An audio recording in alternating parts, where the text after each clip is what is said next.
1. februārī Kraujas ciemā norisinājās Daugavpils novada pašvaldības vadības, Sijā vides konsultāciju birojas un Daugavpils reģionālās vides pārvaldes speciālistu tikšanās ar Kraujas un blakus esošo ciemu iedzīvotājiem, lai pārunātu situāciju pēc dzelzceļa avārijas 8. janvāra naktī un informētu iedzīvotājus par avārijas seku likvidēšanas pasākumiem.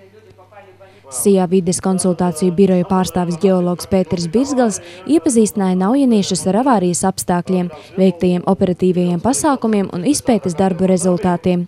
Lai sekot līdz izlijušās vielas ietekmei uz dabu, ir ņemti gaisa, augsnes, dzeramā ūdens un gruntsūdens paraugi. Izlijušajai minerāla smērvielai ir raksturīga bieza masa, tāpēc tā ir viegli savācama. Problēmas rada dabā nonākušais tehniskais šķīdinātājs, kurš ir šķidrs, tāpēc viegli iefiltrējas gruntī. Līdz šim veiktās analīzes ir iepriecinošas, ņemtajos paraugos nav konstatēta palielināta ķīmisko vielu klātbūtne. Ģeologs Pēters Birzgals vairāk kārt uzsvēra, Kraujas ciema iedzīvotājiem paveicās, jo viņi dzīvo labā ģeoloģiskā apgabalā. Līdzīgi kā traukā, izlijušais šķidrums koncentrējas avārijas vietā, ar valni aizsargājot pārējo apkārtni.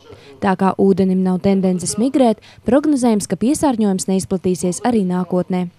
Kontrole un atkārtotas analīzes tiks veiktas arī turpmāk. Vides monitorings sekos arī pēc sanācijas pavasarī un vēl ilgāk, ja eksperti uzskatīs par nepieciešamu.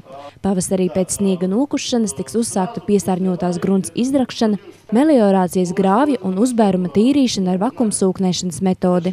Uz tikšanos atnākušie tuvējo ciemu iedzīvotāji visvairāk izrādīja bažas par analīžu rezultātu precizitāti un ķīmiskās vielas ietekmi uz veselību ilgākā laika posmā, jo joprojām gaisā jūtama nepatīkama smaka, kura izraisa galvas sāpes.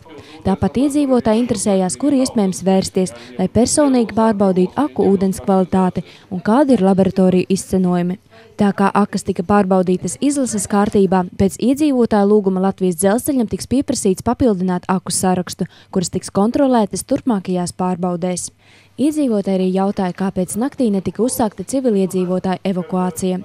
Daugavpils novada pašvaldības izpilddirektors vietnieks Aleksandrs Aizbalts norādīja, ka tāds bija glābšanas dienestu rīkojums. Tomēr no rīta visi iedzīvotāji un iestādes operatīvi tika brīdināti par avāriju un dzeramā ūdens izmantošanas aizliegumu.